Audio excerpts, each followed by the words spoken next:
Das ist Rio, unser Findelhund aus Griechenland. Und wir sind Sarah und Tobi. Zusammen bereisen wir die Welt in unserem Oldtimer.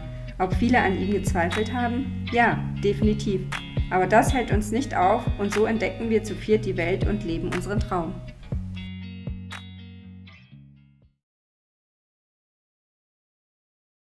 Heute geht es dann weiter nach Tequila. Dort machen wir dann eine Tequila-Führung bei einer Fertigung und danach wird das Ganze verköstigt und dort auf dem Grundstück können wir auch schlafen, was natürlich ziemlich cool ist. Ist aber nicht ganz billig mit 400 Pesos, also ungefähr 20 Euro. Und ja, Rio darf auch mit, muss aber an der Leine sein, weil es auf dem Grundstück Kaninchen, Hühner, Leguane und so weiter gibt. Deshalb ja, kommen wir so um 4, 5 an, machen die Tour und morgen früh geht es dann weiter.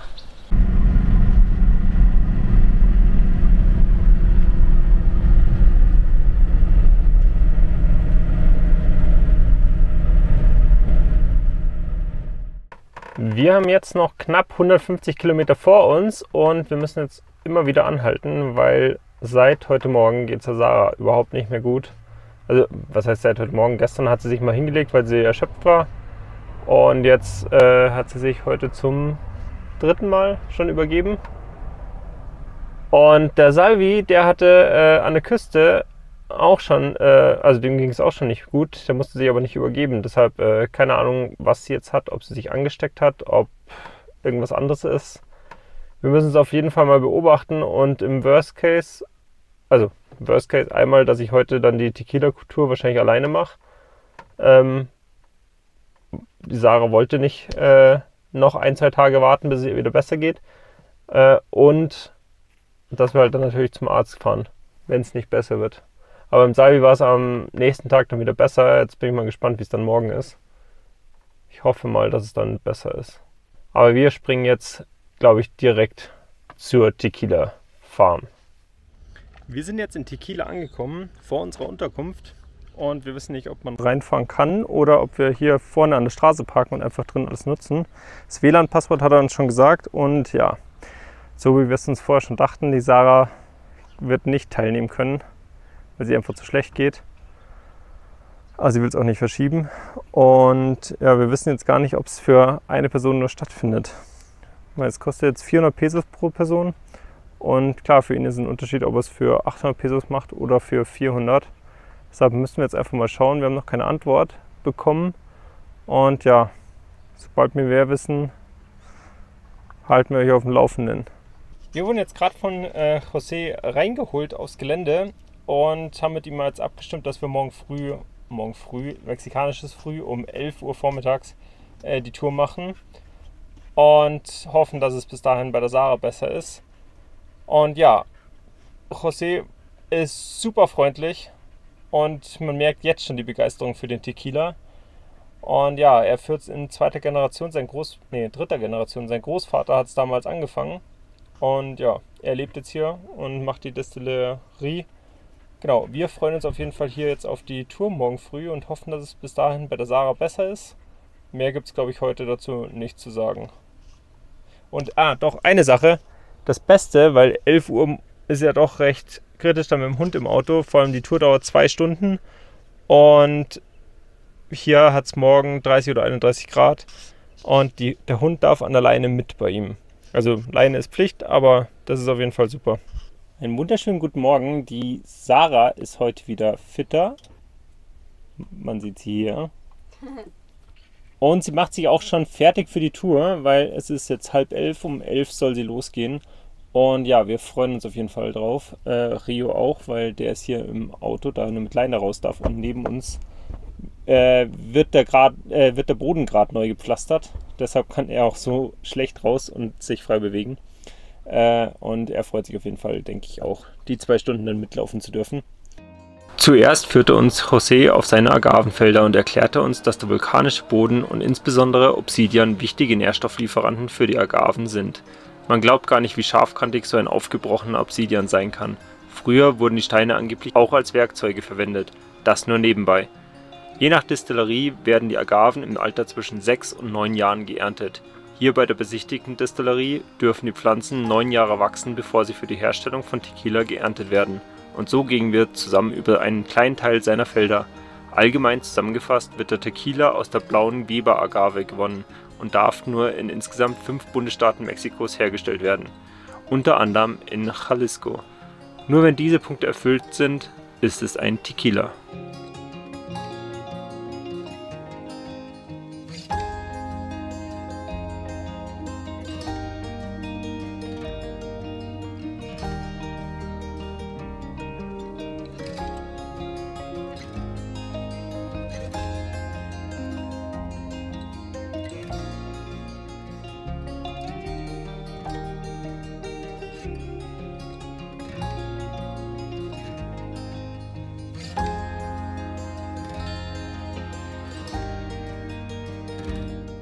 Zurück bei der Destillerie angekommen, hat uns José den Prozess der Destillation erklärt. Nach 9 Jahren wiegt das Herz einer Agave 60 bis 70 Kilo und reicht für insgesamt bis zu 7 Liter Tequila. Sarah hält hier das Herz einer 6-jährigen Pflanze, nur mal so als Größenvergleich. Im Gegensatz zum Mezcal wird Tequila in industriellen Anlagen gegart, um den Zucker der Agave für die Fermentation verfügbar zu machen. In vielen industriellen Brennereien besteht der Tequila aus einem Mix von Agavenzucker und anderen Zuckerarten, wie zum Beispiel aus Zuckerrohr. In der Destillerie von José wird der Tequila zu 100% aus der blauen Agave gewonnen und gilt damit als grundsätzlich hochwertiger wie viele andere.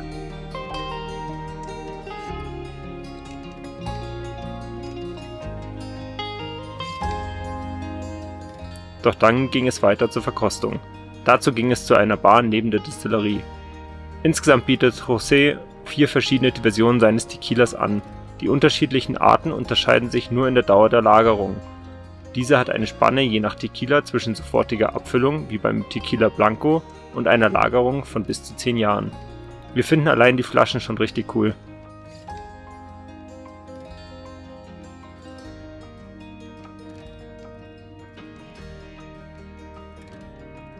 Nachdem José alles liebevoll vorbereitet hat, wurde der erste Tequila eingeschenkt. Da wir die Tour vormittags gemacht haben und im Anschluss nach Guadalajara fahren wollten, konnten wir leider immer nur kleine Mengen seines Tequilas kosten. Doch bevor es ans Trinken ging, erklärte er uns, dass man guten Tequila an dem Tequila-Rand im Glas erkennt, wenn man dieses leicht schräg hält. Tropft man seinen Tequila in die Hände und verreibt ihn, duftet es angenehm und keineswegs nach Schnaps.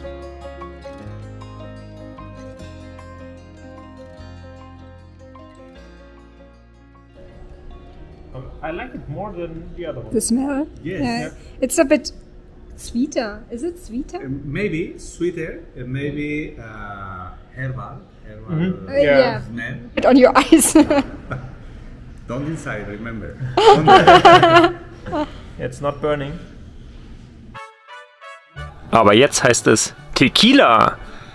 Aber wieder leider nur in Maßen und nicht in Massen. Auch wenn ich nicht der große Schnaps-Fan bin, muss ich sagen, dass die Tequilas wirklich gut waren. Vermutlich hatte ich bisher meist günstigen Schnaps und war deshalb nie ein Fan. Zum Schluss der Verkostung hat der José noch eine Spezialität für uns. Mit seinem Tequila Blanco bereiteten wir unter seiner Anleitung einen Cocktail zu. Für diesen brauchst du jeweils eine Grapefruit, Orange, Limone und Zitrone. In dieser Reihenfolge musst du jeweils eine halbe Frucht in deinem Glas auspressen. Ohne Presse ist dies gar nicht so leicht, wenn das meiste auch im Glas landen soll.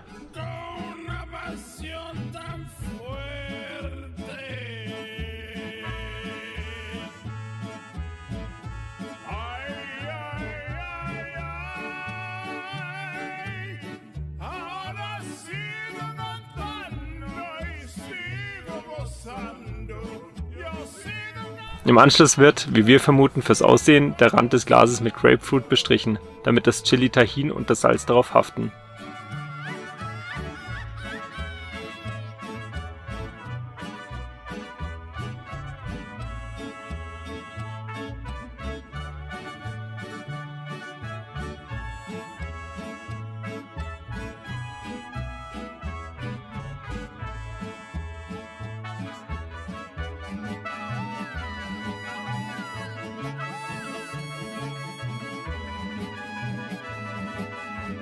Dann kommt ein Shotglas Tequila hinzu und zu guter Letzt wird das Glas mit Grapefruit Limo aufgefüllt.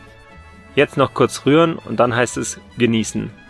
Ohne Strohhalm würden wir vermutlich auf das Salz und Chili Tajín verzichten, aber man kann es ja auch einfach mal ausprobieren. It's probably one of the best. Is it a cocktail? Yeah, it is. Yes, It's one of the best cocktails I ever had. I think yes. Also die Tour hier ist echt sehr zu empfehlen. Wir wissen jetzt so viel mehr über Tequila, was uns alles nicht bewusst war. Und dieser Drink ist so lecker. Ich habe den Namen vergessen, aber wir wissen, was drin ist. Ich frage aber gleich nochmal nach. Das ist mit dem Blanco Tequila von hier und dann eben die bestimmte Reihenfolge, die rein muss. Grapefruit, Orange, Lime, Limon und Lime. Genau, und dann wird es noch mit diesem Grapefruit-Getränk aufgefüllt und es ist so lecker, dass wir uns jetzt hier einen Tequila mitnehmen werden. Und der Rand ist mit Salz und Chili Tahin, also es ist ein bestimmtes Chili, was sehr mild ist.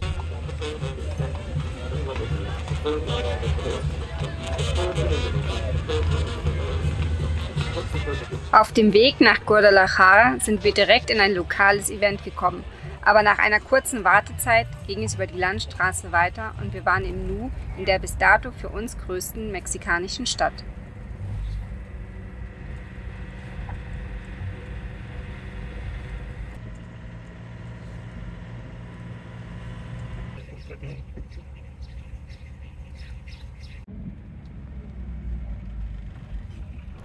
Wir sind jetzt heute Morgen in Guadalajara angekommen und erstmal zu einem Mechaniker gefahren, weil unser Reifen beim Lenken so ein klopfendes Geräusch hat. Ja, ich hoffe, ich beschreibe es richtig.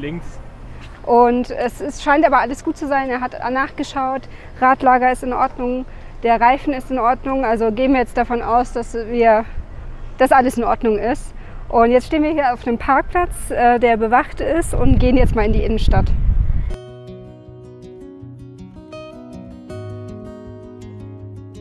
Und so gingen wir Richtung Innenstadt, zu Beginn durch Wohngegenden, und nach einiger Zeit haben wir die erste Kirche entdeckt.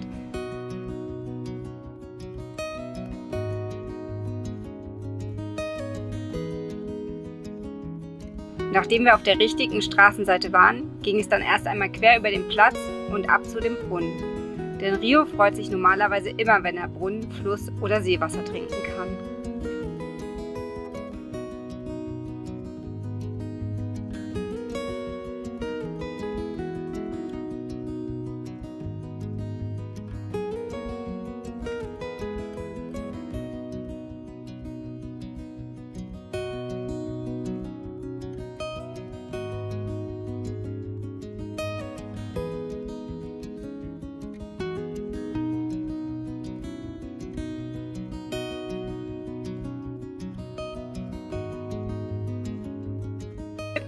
Nach der kurzen Trinkpause ging es weiter, vorbei an kleinen Straßenständen durch die Fußgängerzone mit kleinen Geschäften und Nebenstraßen. Auf den Straßen sind hier nicht nur Autos und Roller unterwegs, sondern auch Kutschen, die vermutlich insbesondere Touristen rumkutschieren. Wir setzten unseren Weg weiter fort in Richtung Innenstadt und sahen Gebäude aus der Kolonialzeit und durchquerten weitere Fußgängerzonen, um dann im Zentrum anzukommen.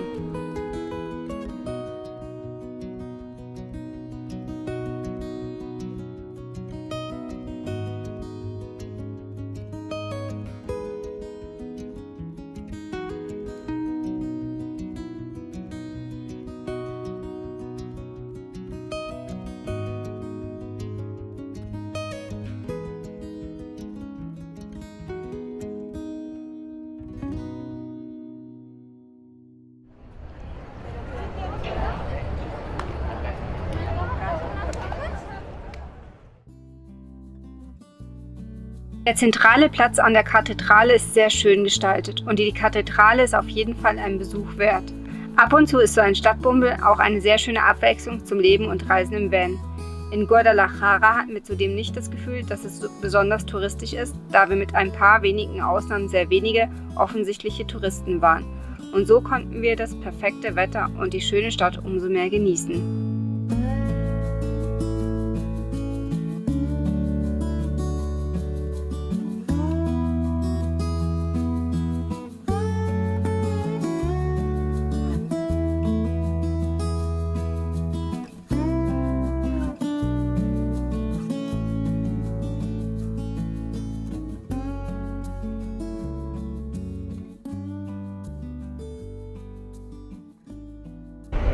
Also hier der Stadtkern ist super schön von Guadalajara.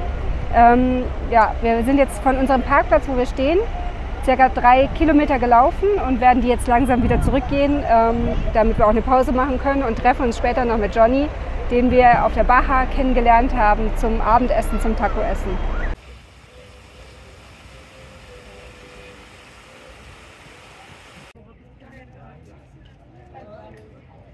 Wir sind jetzt wieder beim Auto angekommen und gehen auch schon gleich wieder los zum Abendessen.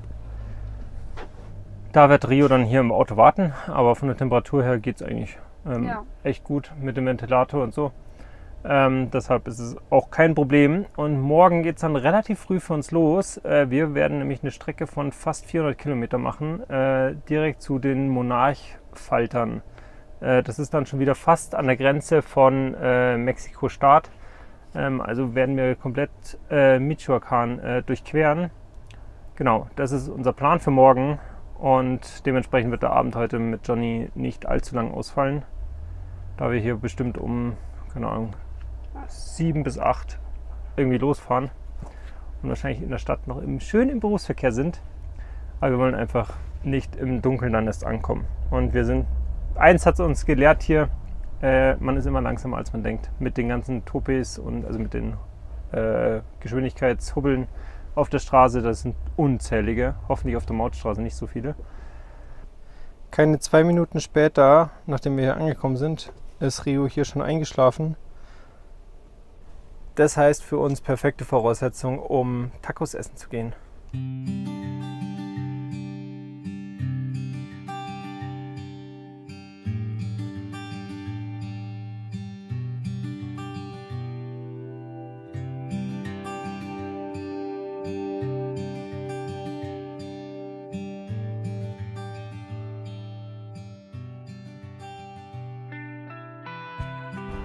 So, wir sind doch in Guadalajara aufgewacht auf diesem wunderschönen Parkplatz hier.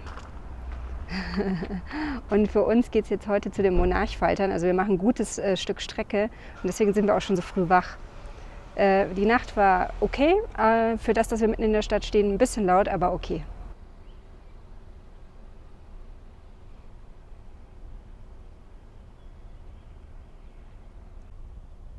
Ich würde sagen, der ist schon ziemlich geil.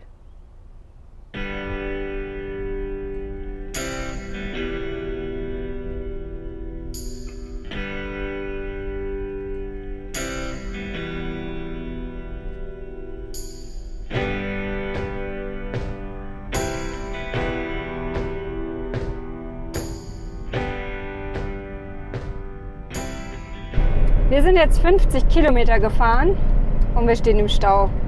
Und das ist auch noch bergaufwärts. Kommen wir eh schon so langsam voran, aber ja. Und das bei einer Strecke, wo wir heute noch 300 Kilometer fahren wollten? 360. Oh, 360, schön. Wird ein langer Tag heute.